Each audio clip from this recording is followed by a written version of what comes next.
Sports Central, we're going to be going over our next schedule preview this offseason, and it will be over the TCU Horned Frogs. And this is a team that went 5-7 in the 2019 season. Overall, it was a really tough season for this team. I mean, we're going to go over that in a second. But how they do in 2020 is we're going over here today. We're going to be going over a few players that this team will be losing, who they're going to be returning, and also going over their schedule for the first time this offseason. Starting off with the games that TCU's had since November. We start off on November 2nd when they played Oklahoma State 27-34. They lost that one. They also lost to Baylor in a 3 overtime game by 6. And certainly, as you notice for these 5 games, they lost 4 of their last 5. And for all these games, they lost all of them by a touchdown or less. It's absolutely brutal because if they could have gotten one win against any of these teams, they would have made a bowl game, which is really the tough part of it all. Yeah, once again, they lost to Baylor by 6 in a 3 overtime game. They also lost to Oklahoma on the road in Norman, 24-28. And I mean, yeah, they kept up with some big, high caliber teams. I mean, if you remember, Baylor was the team that made a New Year's Six bowl. Oklahoma was another great team last season. And it's same as Oklahoma State. I mean, Oklahoma State wasn't bad at all, and they kept up with all 3 of those teams.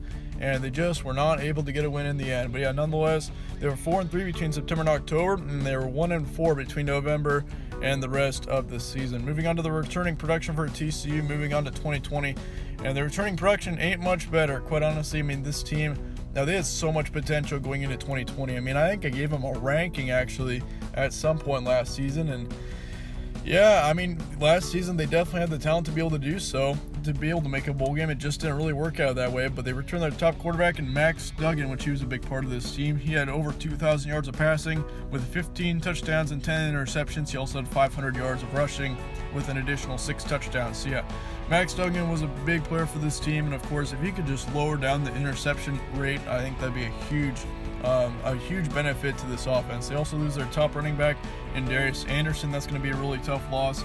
Now, he had right around 1,000 yards of offense with 6 touchdowns, and they also lose their second running back, Samuel Olalua, which he had right around 650 yards too with 9 touchdowns. So yeah, it was their top 2 running backs and 2 players that were a huge impact on this offense this past season. And they also lose their top wide receiver along with that in Jalen Reagor, which he had right around 700 yards and 5 touchdowns too. So yeah, they lose 3 major playmakers on this offense. They returned their second wide receiver in Ty Barber. That's going to be a good return. He had right around 450 yards of offense.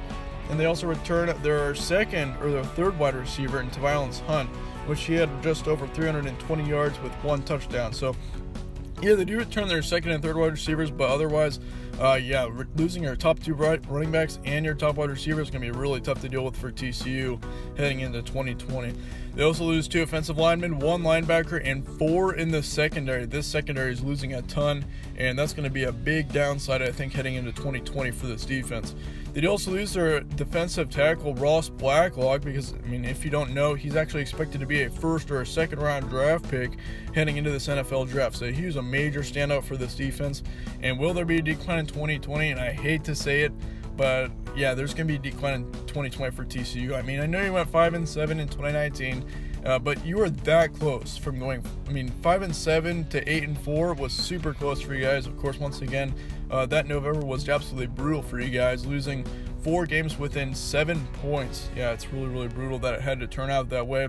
But yeah, chances of a bowl game next season, I'm afraid to say I don't think that there's a very good chance that TCU makes a bowl game next year.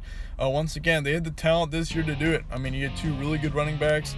You also had, of course, a couple of wide receivers that were really good.